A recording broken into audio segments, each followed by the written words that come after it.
And welcome back to Meeting of the Minds. Today I'm here with the TNT boys, the TNT brothers, Terry and Troy Steiner, two of America's great wrestlers, great coaches of all time. Real excited to have you on, coaches. Thank you, Gene. Yeah, thanks for having us on. Absolutely. So with this whole national lockdown, what's been going on with your teams? What do you encourage them to do to get better? What should they be thinking right now? Well, I think, the biggest thing is we got to I just told our guys, we're not going to get these days back. So you've got to continue to move forward. And because before we know it, November is going to be here. Before you know it, we'll be back at the NCAs in March. So we don't get these days back to prepare. So we got to get as much out of these days as we can. And it's going to be different for everyone based on what they have and what the resources they have. So you got to focus on what you can do instead of what you can't do. Yeah, and from our standpoint, the same. Keeping the same mindset, but we're really just reminding them that during this time, someone's going to get more out of this time than the other. It's our job to get more out of this time than the rest of the world, right? And we've got to find ways to do that, because the competitive juices can't just stop right now, right? I mean, now is when you got to keep letting it flow and keep being competitive and what we can control and what we can do. And again, it's our job to get more out of it than our competitors, no matter who they are, Japan or China or Russia or Ukraine or Canada or whatever. It's our job to get more out of this time than the rest of the world. And there's always reasons why we can't do something, and if you're looking for those reasons, you'll find a ton of them right now, right? But you got to look the other way. You got to look for reasons why you want to do something, and what does this mean to you? Your why has to be very strong right now. And so just, really focusing on that and trying to keep them together, as much as we can, even though we're socially distanced. Mentally, we need to stay connected, right? And we've been trying to do that, with a lot of calls like this, Zoom calls, and just staying together. So. Yeah, absolutely. I was going to ask, what are some of the concrete steps you've taken to keep them together, either on the Zoom calls, team meetings? Have they been reporting back to you about any workouts they've been doing, whether it's lifts or cardio or technique? Yeah, we're doing a lot of, we did a team culture building session over like a 5 or 6 week period.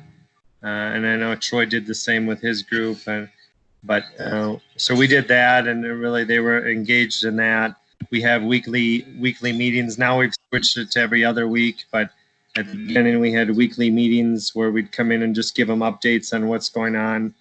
But we have activities throughout the week. We have stance and motion sessions that we're, thinking about wrestling and putting them through different situations, kind of where we're doing stance and motion and just different intervals and different scenarios, talking them through so they can kind of visualize a match and kind of just shadow wrestling and doing stuff like that. So we're doing that. We do team yoga sessions 2 or 3 times a week. They have their lifting sessions, strength and conditioning sessions with our strength and conditioning coordinator here at the training center.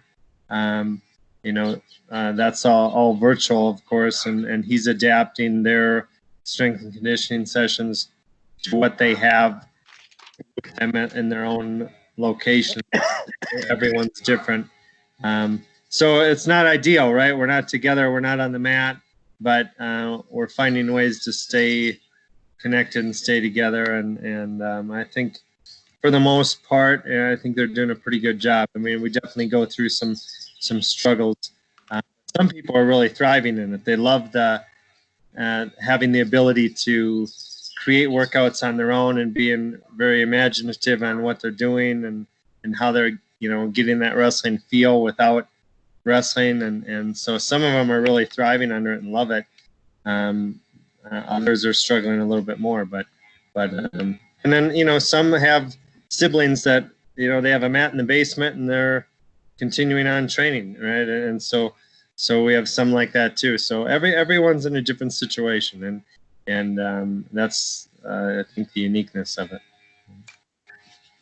Yeah, and I would say the same. We're doing, you know, the same, the Zoom calls, and we did a building thing for about a 5-week session, and our strength coach, you know, sent out weekly guidelines, you know, for they can follow, and you know, but the biggest thing I kind of, in some ways, I kind of liked it, or at least the first few weeks of this, you know, because they had to really take ownership of their path, and that's a big thing, I think, at this level.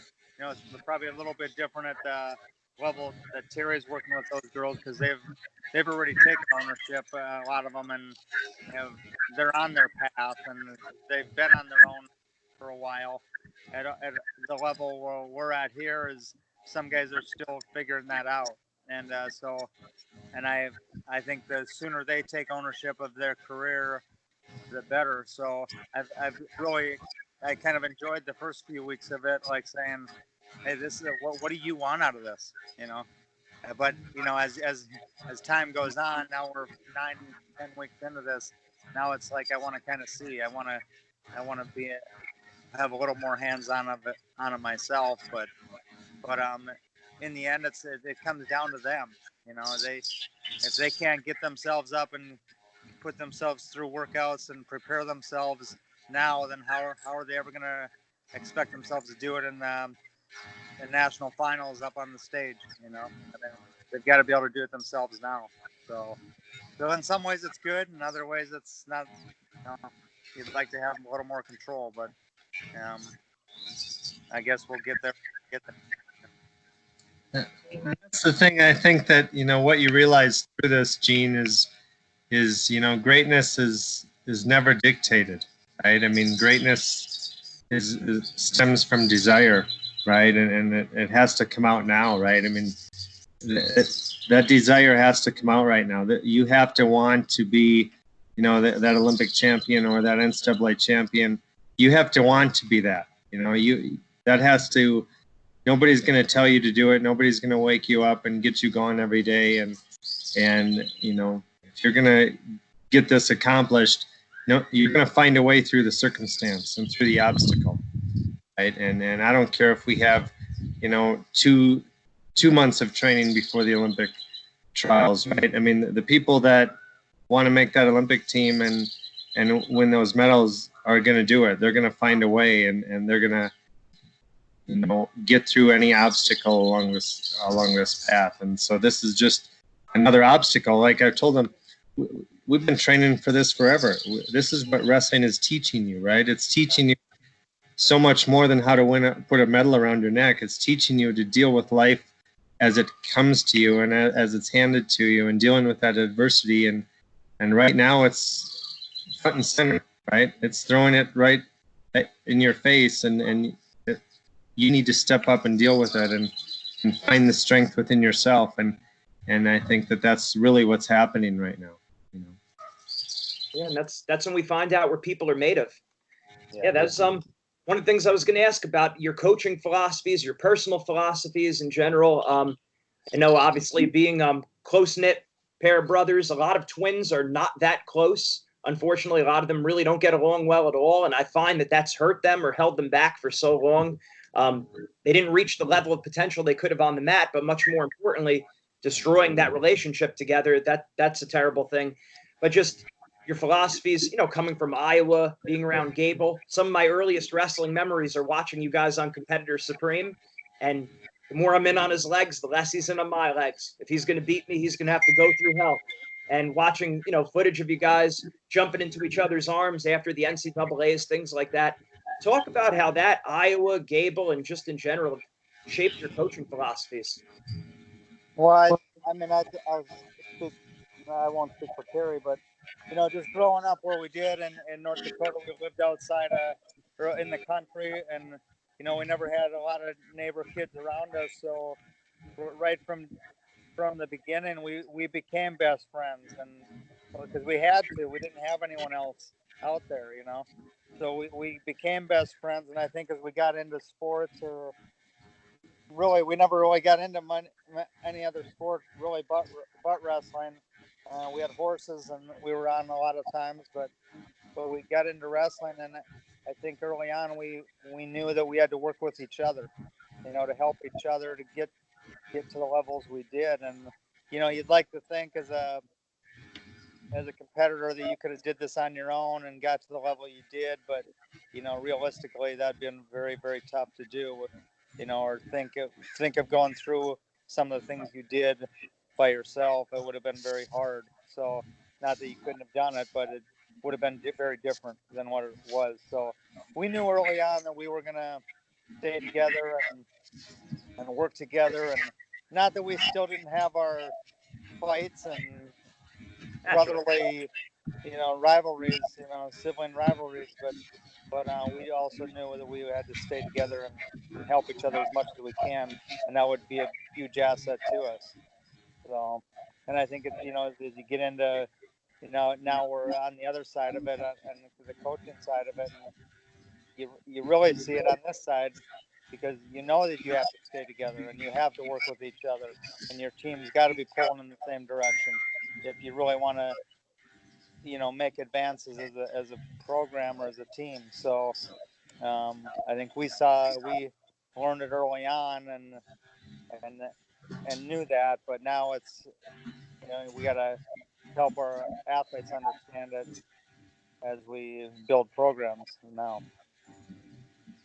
So I think being a twin, you're always compared, you're always next to each other, you're always, I mean, I think, and you lean on each other a lot, right? And I think throughout our careers, um, we helped each other, we leaned on each other, we saw the value in each other, right? And having that person beside you, and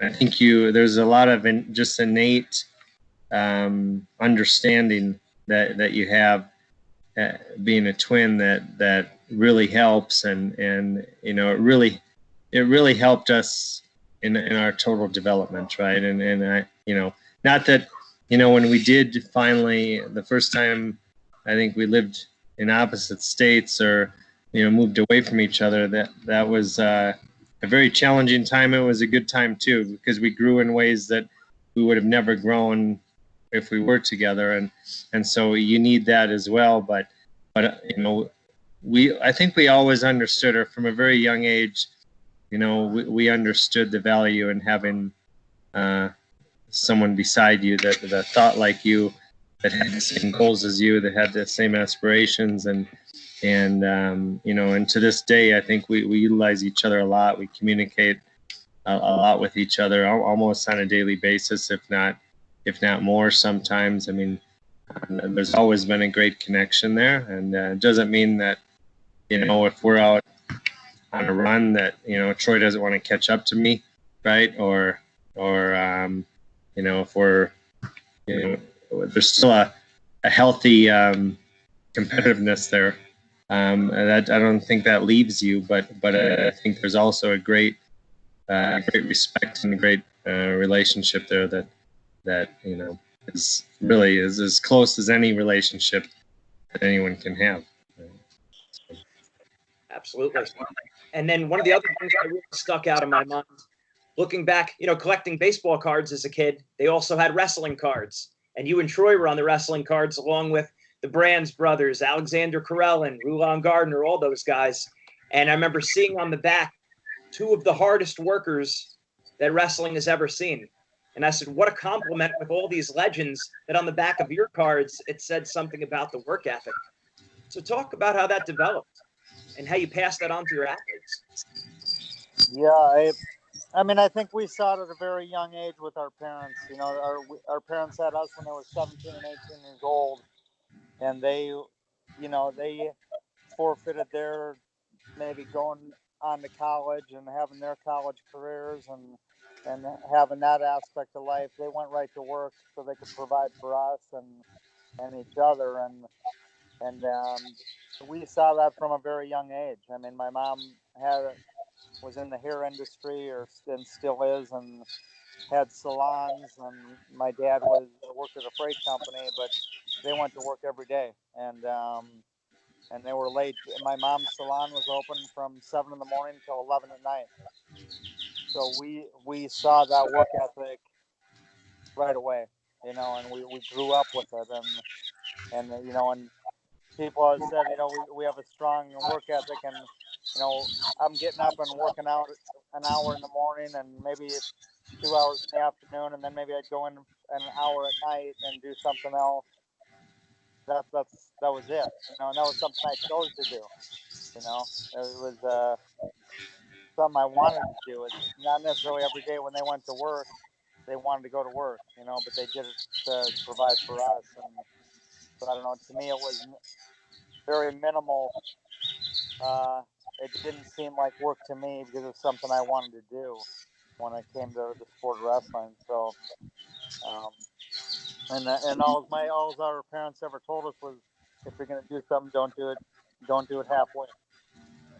Go at it and put everything into it. And so it's, I think we just saw it at a very young age, and that kind of we did it in every area of our life. We went into our academics and went into our wrestling, whatever we were doing, we knew we had to put everything into it.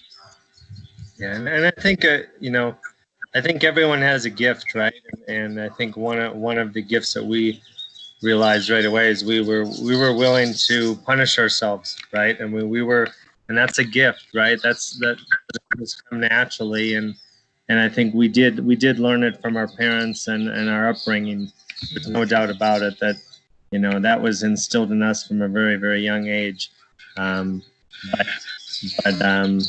that's all we knew, right? I mean, that's all we knew. I mean, we maybe weren't the most gifted athletically or things like that. We knew that we were going to have to work for things, and you were going to have to put the time and energy in. So that's all we knew, right? We didn't know if we were doing the right things, but we were going to do it 100%, right? And if someone can direct us in a different way, then we'll take that advice. But I think you've got to make up for.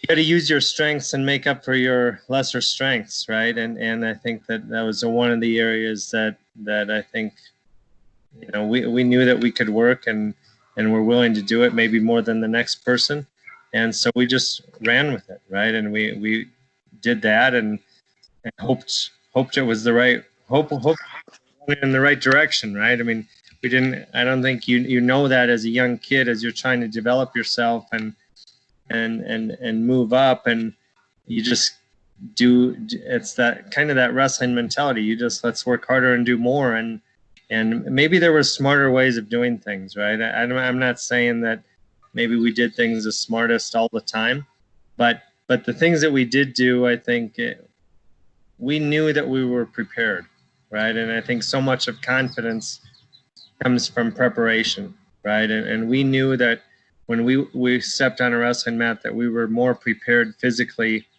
than anyone we stepped on the mat with. And that gave us a lot of confidence, knowing that we could outlast anyone when we stepped on the mat. And I think so many times we get caught up in the science of things and the technique of everything. And that's a part of it. You have to work on those things.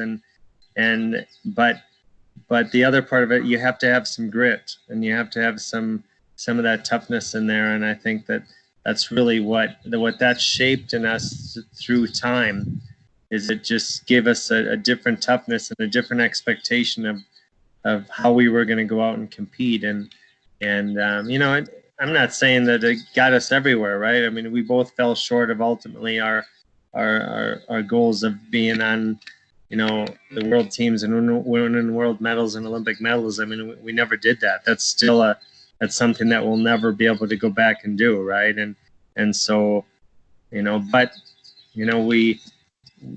I think that the approach, maybe, looking in hindsight, maybe it could have changed some, but I think the effort was there, and that's something that no matter what, you can always move forward and not look back with regret, right? And that's where really our relationship with each other really helped, right? And we really pushed each other, and there was always days when one of us wouldn't feel like maybe doing that workout or making the right decision here or there, and the other one was right there to remind the other one that, hey, we have this workout plan, it's time to do it, right? And so I think that our relationship and our routine really helped us in our development, right? Yeah, I think sometimes too, like with like now with you have a team here, and sometimes you see kids and these days where they want everything laid out for them, and they want they want you to structure everything, and I that's why I kind of have liked this quarantine in some ways, because they have to take that ownership, like I said before, and I've kind of put it to them like listen, just go to work, just work. And as a coach, like now as a coach, I can't be there with you all the time. It's like them running a marathon. I'm not running the marathon with you. I'll come in at certain points at mile 3, at mile 6, at mile 10, and if I see you need to make adjustments, hey, you need to spend more time on the mat. You need to, you haven't been in the weight room enough. Whatever it is, you need more. Spend more time at whatever area that it is. I can make adjustments, help make adjustments, but they've got to work. They've got to put the effort in, and that's not coming from me. I'm just going to help guide them down that path a little bit. So, and I think in today's world, that's what kids they've been structured their whole lives. So this is a great time to be with themselves a little bit. But it automatically comes down to the work and effort you put in. If you don't put that in, it doesn't matter what you don't put the work and effort in. That's it. It is a great opportunity for the kids to learn some initiative. And like you said, everything is structured for the kids nowadays. I remember if you wanted to play a baseball game, you got to ring your friend's doorbell. There was no text message. Yeah. You got to call for them. They come outside. You structure the game. The players are the referees. You got to talk it out if there's a dispute. Now it's all set up for the kids. So this does bring a good opportunity for kids to take some initiative. Kids and adults, not just the kids. Yeah, that's right. Yeah, no, for everyone. I just watched a documentary on Garth Brooks a few weeks back, and one of the things he said in there, with every curse there's a blessing.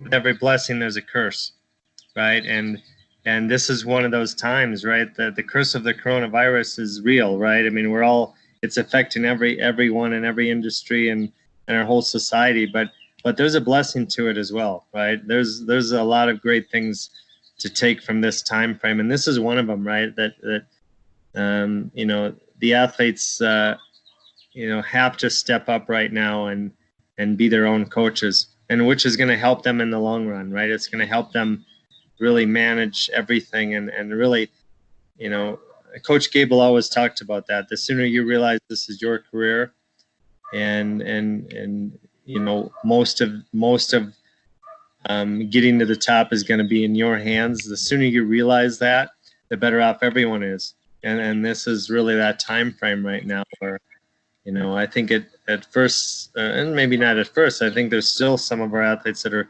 struggling with it, but if we get through this time frame, they're going to be better for it, right? They will be more prepared and I think put a lot more attention on what they need and understanding what their needs are, and how to get the results from their efforts. They're going to understand that a lot more after this time frame than maybe they put that thought in before.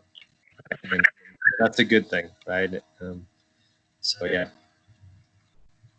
Sure, that's great. And we always tell people that success leaves clues. So you want to be studying the best and people who are operating at a high level. And mentioned Gable, and there's also Garth Brooks, right? Two very different walks of life, but they both have high levels of success. And you see commonalities among the most successful people. Now with Gable, what are some of the lessons that you guys took from him? Of course, we all know the work ethic. Are there any lessons that maybe you take with you that aren't as well known that you've been reinforcing with your athletes or yourselves? Anything like that? Well, I think Gable, the thing that Gable did so well was he set a standard, right? That was not he wasn't gonna let slide. There was a standard that was set within that room and an expectation that was set within that room. And it wasn't just from him. It was with just how the room was loaded up, right? I mean, if you weren't gonna do your job, someone else would do it for you, right? And so there was a lot of competition within that room. But there was a certain standard that he set forth that he wasn't going to bend on, and he preached towards all the time. And it was never about, I can't remember ever having conversations about winning the championship or winning the nationals. It was all about process, right? It was all about doing the right things, making the right decisions, living the right lifestyle, you know, and making sure you're controlling the things you can control. And so that was there, and that was, I think, the backbone of everything. And then the next thing I think is just the intuitiveness of him, of Gable intuition on, you know, within that standard and within that structure, treating people as they needed it, and giving everyone a little bit different personal touch as they needed it. And I think he was really good at looking into what the athletes really needed individually and giving them that, whether it was a little bit more attention, whether it was a kick in the butt, or, you know, I mean, whether it was bringing them in for an individual workout or doing something like that. I mean, he was really good at that, or giving them time away and letting them, you know, be off the mat for a few days. He was really good at reading athletes like that and giving the individual attention to them, but yet never losing that standard, right? So I don't know what choice. Yeah, no, I very much the same. Obviously, you know, I think we never talked about championships really at all, but I think it was the standard that was set was those championships were won long before you ever step on the award stand. You know, they're won every day with what you do. You got to be a champion every day, pretty much. You know, if you want to get to that level and get that medal around your neck, or get that award, or step on the top step, you got to win every day. And I think just the environment he set up was, you know, with the competition he had in the room, and the guys that he brought into the program were all, you know, when we were there, we were all very focused on one thing, and that was getting ourselves to as high a level as we possibly could, you know. And we didn't know what that was, but we knew we were shooting for a very high level, you know. And yeah. And I think the other thing is he put, you know, he recruited the mindset that really, what's more important. And we still debate, and I think it's a great debate on, is wanting to win or hating to lose more important, right? And I don't know the answer to this day. I mean, I think it's a little bit of both. You have to want to win, there's no doubt about it, but hating to lose is a huge thing, right? And I think that there has to be, I don't know which is more powerful, but there's probably a combination of both there, right? And the environment in that room, there was a lot of individuals with that mindset, right? That just, I mean, they wanted to win, but I'll tell you what, people in that room really hated to lose as well. And if you look at the teams while we were there, I mean, and the teams before that really set up that kind of thought process that he had in that. You didn't want to just be there and just be another person, right? Just be a part of that team, or just be an All-American. You wanted your picture up on that wall, right, as a national champion. And that was, you know, that was a huge driving force. I mean,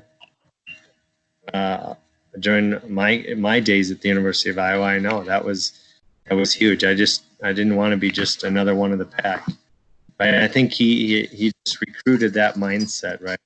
People that he saw that real desire in to win, and it really bothered him when they didn't. Yeah, that makes sense. And then now, when you always grew up, each of you individually grew up with that strong work ethic, with that mental toughness, with that love to win and that hate to lose. And then together you have that as brothers. Then you go to Iowa, and then you have teammates where it's like that everywhere. So then when you transition into coaching, do you communicate that message, one, to other people and hold that standard of the athletes? And two, how do you deal with that when they're missing the mark and they're not bringing that same kind of, all out high intensity on a regular basis? Well, I think first of all, you've got to be the example. You've got to show it, and obviously you may show it now and going to be shown in different ways. Like I don't put myself through the same rigorous type workouts as I did back then, but you show it in some of it, and maybe some workouts that you do, or the consistency. Like they'll see me in there every morning. They'll see me in there every afternoon. They'll see me in there every evening, probably. But the consistency, you work at it as far as building the program. You're always working towards, the top, or shooting for the top, or shooting for the best thing for them. And I think they've got to see it, number one, as your example, and then it's just a matter of,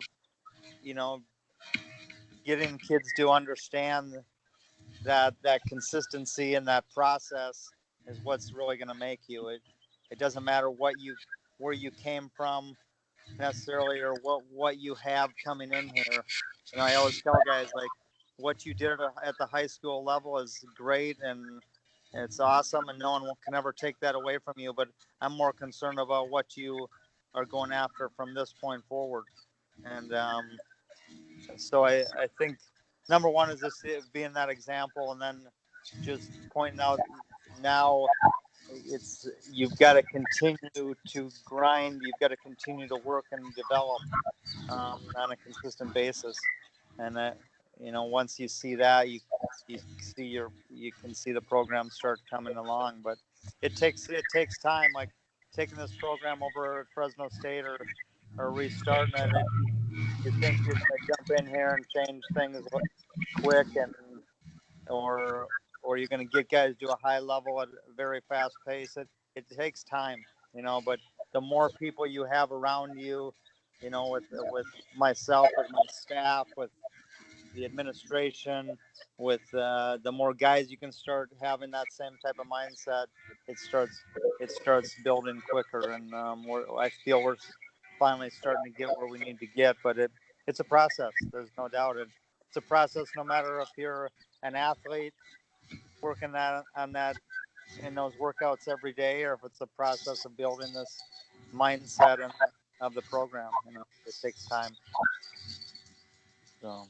And I would agree. I mean, it's got to be a lifestyle. You have to show that, right? You have to show the lifestyle of, success doesn't just happen for a reason, right? Success happens because you're making good decisions. You're putting yourself in the right situations. You're putting yourself around the right people, right? And, and so you have to show that's how that's happening. That's how this is going to happen. And there's no shortcut to it. And you have to be willing to work. There's going to be hardship along the way. But you really have to be, persistent in those efforts. And if they can see that with you and your staff, that there's a persistence there, that's a huge thing, right? I think athletes need to know that you love and care for them, right? I mean, that really ultimately winning a medal is not, that's important, right? That's the goal set by the organization.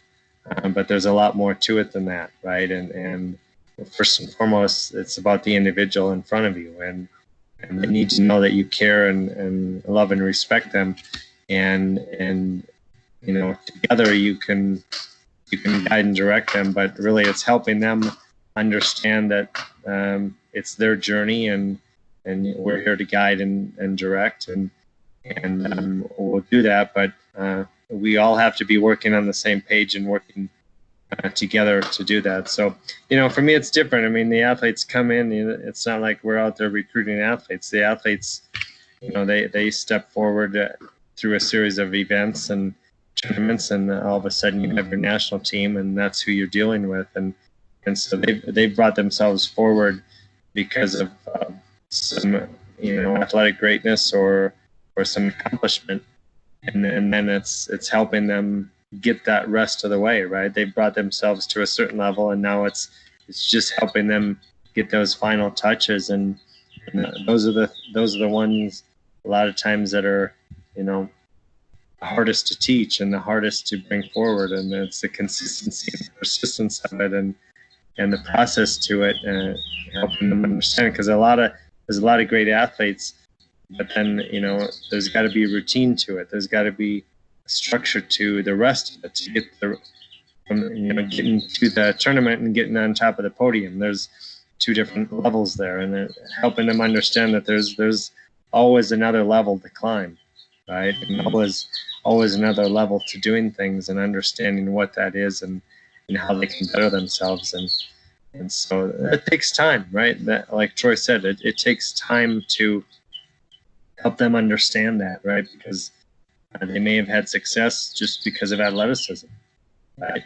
Just because they're the biggest, strongest person in the field, right? They may have had a lot of success, but to beat the best people in the world and to climb on top of that podium, you're gonna have to be all in. And that's what I truly love about the sport of wrestling, is you've got to be all in, right? There's no easy way through this, and that's through that struggle and through that persistence is really where we learn the life lessons, right? The true gifts of the sport of wrestling is those things are learned in the process, in the struggle, in the persistence of the effort and the journey, right? And then that's where the real gifts are learned, and that we can carry for the rest of our lives.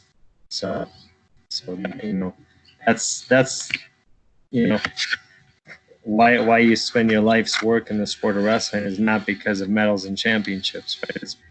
It's about developing the human being, and making sure that when people walk away from this sport or your program, that they're going to be better suited for life, right? And to be able to handle situations like we're in, right, with the coronavirus. No matter what happens, people are going to be losing jobs.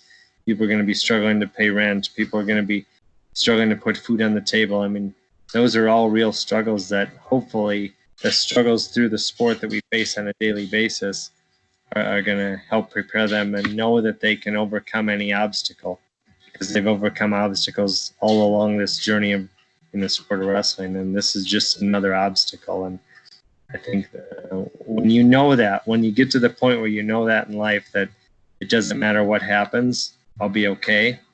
I think that there's a lot of relief in that. Right? Absolutely.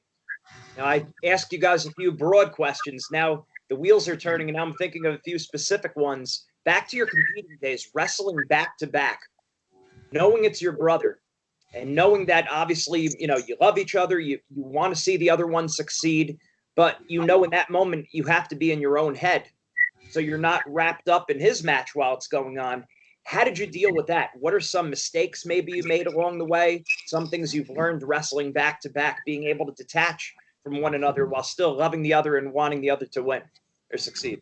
Well, I think we learned really early, right? My freshman year at the University of Iowa, I never made the team, right? And it was early on. It was a struggle, for me personally, because no matter what I did, I couldn't ante up to what Troy was doing, right? And then being a twin, you're always being compared, and it was so. Not that it wasn't coming from Troy. It was coming from media, and it was coming from, wrestling people talking, and you're always being compared. And no matter what I did, I couldn't ante up, right? I mean, so freshman year, I never made the team, and I'm riding the pine, and Troy's on the team and was an All-American that year, and you know, it was a hard year, but I look back at that year right now, and it was maybe the most important year in my development in my wrestling career. Wow. I did that year to move me forward, and I think that we all hit those low points that it really drives you and pushes you to a different level. And not that I don't think you have to have failure to have success, future success, but it just so happens that when we do have failure, we dig deeper and look deeper within ourselves for truth, right? And for answers. That was one of those years when that happened. Well, coming into the next year, I think definitely I was focused on me, but Troy was so concerned, right? I had the same guy to wrestle off the next year to make the team, and Troy was, of course he wanted me on the team too, and wanted to do everything, and so the first wrestle off of the year, Troy's ranked number 2 in the country coming into the year, and we have our wrestle offs, and we go into our wrestle offs, and Troy loses his match, and I win mine, right? And I think it made us realize really quick and early in our careers that, hey, we can be here for each other. We can work out together. We can push each other. We can be here to help each other and push each other forward. But we still have to focus on ourselves, right? And because the best thing we can do for each other is take care of ourselves. And I think we learned that through that process. And really through that process, I learned that I couldn't try to be Troy Steiner, right? I mean, it wasn't working, right? And so my freshman year, I think when I tell this story, and I started telling this story a few years ago, and up until that time, I never talked about it because it was real pain inside that really drove me through my whole career, and I tried to keep that with me, but it was our freshman year wrestling the University of Wisconsin in Carver Hawkeye Arena, and after the 150-pound match, Troy was 142, I was 150, but I wasn't wrestling that year, so I was just riding the pine. But after the 150-pound match, they have an intermission, and they come upstairs, and Gable's given some pointers on what's happening and what he'd like to see the next half of the match. And then he looked around and he said, hey, who threw up at the bottom of the stairs? And Troy said, I did. And he said, well, what's wrong? He said, I don't know, I got the flu or something. And he said, well, why didn't you say something? And Troy said, because I didn't want you to give my spot away, right? I've earned that spot. And he said, well, you should have said something. And Troy said no. And then Gable looked around the room, and to this day, I don't know if it's the genius of Gable or just coincidence, right? But he looked around the room and he said, Terry, go pick it up. It's your brother's. Right? So I'm down at the bottom of the stairs, feeling lower than low already because my athletic career is not going as planned. And I'm at the bottom of the stairs picking up my brother's puke. Right? And it was one of those moments where I'm down there at the bottom of the stairs where it was like, you know what, I don't want to be this for the rest of my life. Right? And I'm not gonna be. And so it gave me a different purpose and a different passion and a different reason to maybe there was just a little bit more intensity, a little bit more focus every day moving forward, but it definitely changed the direction of my career, right? But it made me realize that I had to focus on me. I had to focus on being the best Terry Steiner I could be, and not focus on trying to live up to what Troy was doing. Right? And I think at the same time, then the next year, when Troy got beat off the team right away, I think, it gave us both a chance to realize that we got to focus on ourselves, right? And we can be here to help each other and push each other along and, pick each other back up. But we have to still keep the focus on ourselves and what we need to do to get this done. And so that's, I think we learned that, pretty early, right? And I think it's carried us through our lives. So. Yeah, I was actually going to share the same story. you know, what happened our sophomore year was when at the beginning of the year when I lost the wrestle off and Terry ended up winning. And I think it like Terry said, it showed us right away like we can help each other, but we got to take care of ourselves first. You know, before you can ever help anyone else, you got to take care of yourself. How about when you guys were both in the lineup, actually wrestling back to back on the big stage in the Big Tens, the NCAA's, and the dual meets where lots on the line? How did you deal with it then to be able to detach from one another while you were competing so the next guy was ready? Yeah, I don't know. For me, it was probably easier, right? Because I came first, so I was one that maybe had to get us started or whatever. I was fortunate to follow.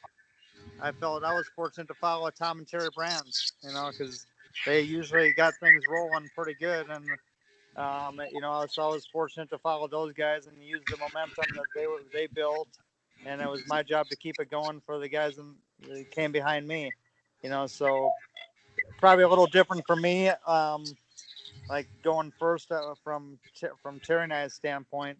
I just had to go out there and take care of business, and then I could worry about what Terry was doing. Well, that's another dynamic right there. So Terry's dynamic might have been dealing with watching or not watching his brother wrestle, and you coming right behind the Brands brothers. Boom, 2 big wins in a row. Like, what creeps in our mind is I don't want to be the guy to break the momentum. Yeah, I knew most of the time I didn't even know what really. I could maybe hear from the roar of the crowd or something, but I didn't really know what they were doing or how it was going. I was just focused on getting my ready for my match, and whatever happened there should have no effect on what my match is. Right. Obviously, if things went well, I can use the momentum for myself.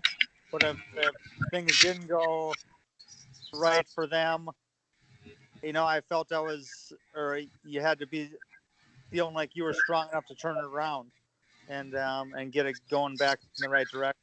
So, yeah, you just kind of focused in on what you needed to do, no matter what the situation was. Yeah, and for me, it was. I mean, there was a string of killers before me, right? I mean, Chad Zabital, Terry Brands, Tom Brands, Troy Steiner. I mean, usually things were going pretty well, right? I mean, and so but really, I never saw much of Tom Brands or Troy Steiner wrestling live, right? I mean, after Terry's match, I was probably out of there, and getting myself ready and mentally and physically for my matches. But I think the thing that Gable preached a lot was the best way you can help this team is you do what you need to do to prepare and be ready for your match, and I think that's kind of how we move forward in dual meets or competition tournaments, anything like that. I mean, that's how we looked at it, right? As I need to take care of myself, and that's how I can best help this team and this organization, and so that's what you did, and that's how you move forward. I think that by the time it was our senior year, and really the one hard time that by that time I already had those skills and knew how to handle it was our senior year when Troy got beat in the semifinals and NCAA's.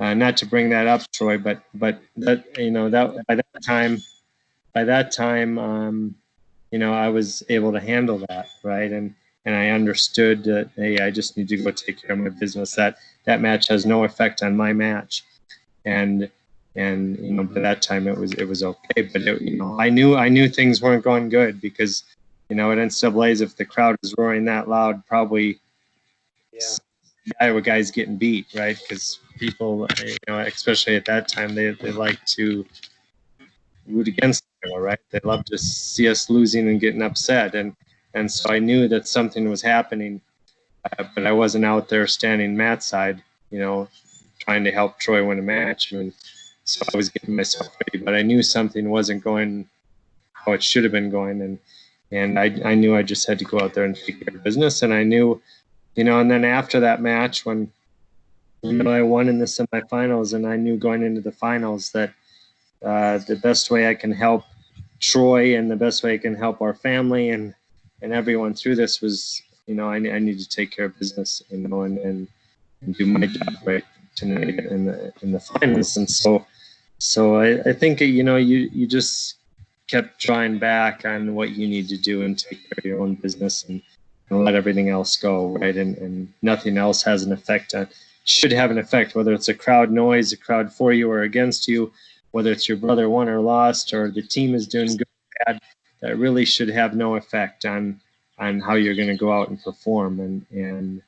And so, but those are learned skills. I mean, I think, and you saw it, I think, front and center every time there was a dual meet in Iowa City. You saw what that crowd did. If you never managed that in your mind, that crowd could really, if it was against you, that could really, bring you down, or if it was for you, it could really bring you up. And so, that was something that I think you had to learn. And I think that, being in that crowd all the time at the University of Iowa, there was always a good crowd. And so you learned that. You learned right away that, you need to manage, be a part of it, but not let it manage you, right? You've got to manage it. And so anyways, that was some skills that were brought on just from being in the environment a lot. Absolutely. Those are very important lessons. We see that all the time. Over the past 12 years with Wrestling Mindset, working with tens and thousands of wrestlers, we've seen that a lot. That not being able to distance themselves from the matches taking place before, it's hard enough when it's a teammate that you care about that's probably your drill partner. Then what about when it's your brother? So being able to detach, get away from everything that's going on, and stay in your own head. Yeah. Because that's very tough. Well, and I think you see it too, like, you see things like if there's maybe you have a small dual meet or a small competition and there's not a lot of fanfare around, and there's 3 people in the stands, and then, you've still, the hard thing with that is you've got to get yourself up, because you may have the toughest person in the country you're wrestling against, and you need to get yourself up for that match. It doesn't mean that just because there's nobody there watching or not a lot of fanfare that it's not an important match for you. So whether it's that kind of a match, there's not a lot of hype and things building everything up, you need to get yourself up regardless of the right. And if the environment is huge, like at an NCAA tournament, an NCAA finals or something like that, you need to be able to diminish that crowd, or use it to your advantage. It depends on the person, right? Everyone reacts different. Some people like to be in front of a crowd. Some people would rather wrestle everything in the basement, right? I mean, it depends which kind of person you are, but you definitely have to be able to manage those situations, right? It's going to affect you, and you can't ride on that roller coaster, right? You've got to be stronger than that, and you got to be more of a pillar than being that blowing in the wind, right? Yeah, I think just the able to just manage your emotions, I think, is such a huge thing. And obviously, you guys deal with it all the time, and with the stuff just talking with teams and individuals that you guys do every day. It's learning how to handle those emotions and manage them. They're going to be there. You can't sweep that under the rug, and then try to avoid it, because it's gonna be there. And I always tell our guys, like, there's pressure, or what if you put it on yourself, or if it's coming from another place, when you're looking to win, there's gonna be some pressures, and if you don't learn how to handle your emotions, you're gonna have a tough time. But they're gonna be there. You just you learn how to embrace those situations, and fight through it. And but they will be there, so it's how you look at it, and how how it's perceived by you is, if it's going to be a negative or a positive towards you. And pressure becomes a privilege, right? I mean, that means you're in the hunt, right? That means that that you're in a position where great things can happen, or you can set yourself up for greatness. I mean, so when there is a pressure, don't try to avoid it. Just understand that means something's going right, probably, right? If you're feeling that kind of, I guess, pressure, if that's what the word is. But that's a privilege to have that, right? If nobody cares, chances are it's probably not something that is going to make a marked difference in your career, right? Right. And speaking of privileges, I always looked at it as a great privilege being able to work with some of your athletes, speak to your team at different points in time. Are there maybe one or two philosophies or points that maybe we've brought to you guys or to the team that might have been helpful, or something that stands out, something you saw maybe the athletes respond to? Well, I think one thing I really like what you guys say is like just the little things that you can do, like before practice, bringing the team together, and just having that right mindset. And you say it's something that's very easy and you can easily do it, and at the same time it's very easy not to do it. So simple things can can really have an effect on the outcome. Simple little things where people don't think, it's such a little thing. It's a little thing that can easily be done, but can easily be forgotten too. And if you don't do it, you're not going to see the effect from it. So that's one thing I really like that I've heard from you guys. Just a little thing right before practice or right after practice, where you just bring the team together and close it out. Yeah, those mindset principles. Yeah. And then I think just establishing routine, right? I think it's so important for kids to establish routine, right? Because from routine comes, consistency of effort. From routine comes that persistence, but from routine also comes a confidence, right? And you have to have a routine, right? You have to have routines, whether it's warm-up routines, whether it's daily routines and workout routines. With routines, you're going to be so much more effective in what you do, and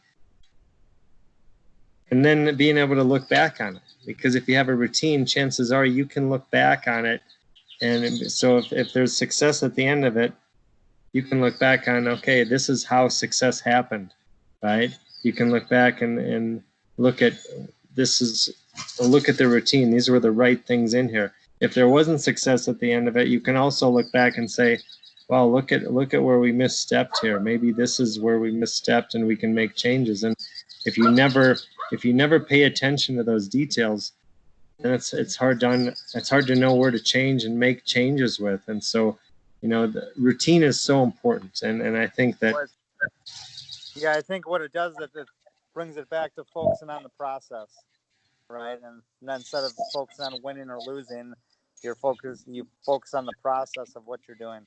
And that's what the routine is. That's what it is. So. Yeah, and really putting that pen to paper, so the routine's not in our head, but it's concrete, where I could look at it, I could make revisions, I could give it to my coach. My coach might see some of my blind spots. He might make revisions. So just taking this abstract theoretical mindset and really putting some shoe leather on it, making it very concrete and practical. Absolutely. All right. So how do we, go ahead. No, go ahead. And I was just going to say, how do we get more eyes and more people to Fresno State? How do people donate to USA Wrestling, donate to Fresno State? How do we bring more of the wrestling world to you guys? Well, I think, women's wrestling has been, it's had a lot of great momentum over the last few years, right? The numbers are constantly growing. All I could say to the coaches out there and the parents out there is, just understand the value of this sport and that it's had on you individually and had on maybe young boys in your clubs and that have turned into great young men, and understand that those same life values and life lessons are so valuable for our entire population, not just not just the boys in society, and open up those opportunities, open up those doors, welcome those all athletes, all kids that walk through your doors into your rooms, and have an effect on them. Because really, again, that's what this is all about, right? It's not about medals and championships. It's about developing a human being and using the sport to do that. And so I just encourage you all to see the value in the sport on our youth, and use the sport to really move them forward and develop them. And I think you're going to find that having females in your practice room is also going to have a whole nother source of an educational tool for you, and teaching male and female how to respect each other more, and grow together, and move along this game of life. And so I guess that's the biggest thing is, just support the women that are out there. We got some great young women right now on our senior level team that are going to do some great things come Tokyo 2021, and just get excited by it, and follow their journeys, and I think if you do that, you're gonna find that it's no different, right? Wrestling is wrestling, and sport is sport, and life is life, and you're going to be able to see those journeys and be quite inspired by it. Any websites, social media pages we could direct people to? I know they could Google USA Wrestling. Yeah. I mean, everything's on usawrestling.org, is the website. I'm sure there's Twitter pages and Facebook pages. I'm not the techie guy to give you that information, but yeah, for sure. I mean, just reach out and follow along. Troy, how do we get people to Fresno State?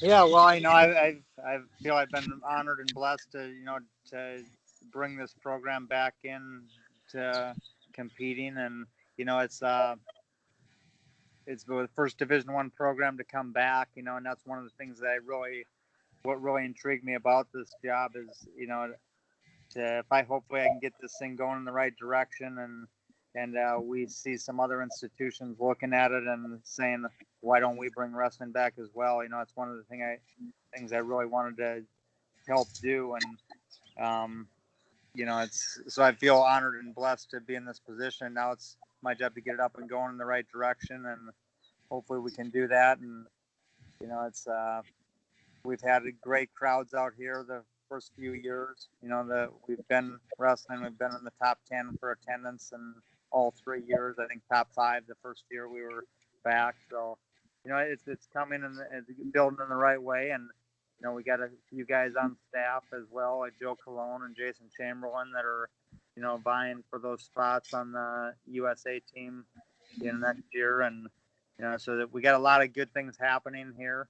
And you can follow those guys, just like Terry said, for obviously Fresno State Wrestling, I think, is on Twitter, and we got Valley RTC, which is our regional training center. So you can valleyrtc.com. There's ways to go on there if you want to help the program out. So, but yeah, I wouldn't. I guess Terry said too, and not the tech guy, so I wouldn't be the one. But if you want to help out and with these guys, contact us. Absolutely. Now, if someone were to tell me back when I was in middle school, starting to get serious about wrestling, that I was going to do an interview with Terry and Troy Steiner, I would have been pumped. I am pumped. I'll probably go for a run after this. But you guys just, thank you for all that you do for wrestling. A lot of people don't know this, but our colors, black and yellow, that was back to the Competitor Supreme days. And you guys spoke about Gable. So this is actually a tribute to you guys and the Brands brothers. You might not realize it, but that was always something that really inspired me and my brothers. And we would not be college wrestlers and doing what we're doing with Wrestling Mindset, with good, intense people like yourselves that have seen the big picture and using wrestling as that vehicle to build virtue for life. So again, thank you for all that you guys do. Great talking to you. Yeah, thank you guys for what you do too. You guys have affected a lot of people and influenced a lot of people as well. And I know my son has been working with you guys for quite some time too, and you know he's trying to develop and continue to keep his wrestling growing. So, and I've seen a big change in him and his confidence and how he carries himself and the work he puts in. So I know you guys have had a big part of that as well. So I thank you for that and what you do for everyone else. Yeah, thank you, Gene. Thanks for everything, and keep doing what you're doing. All right. Thanks a lot, guys. Take All care. right.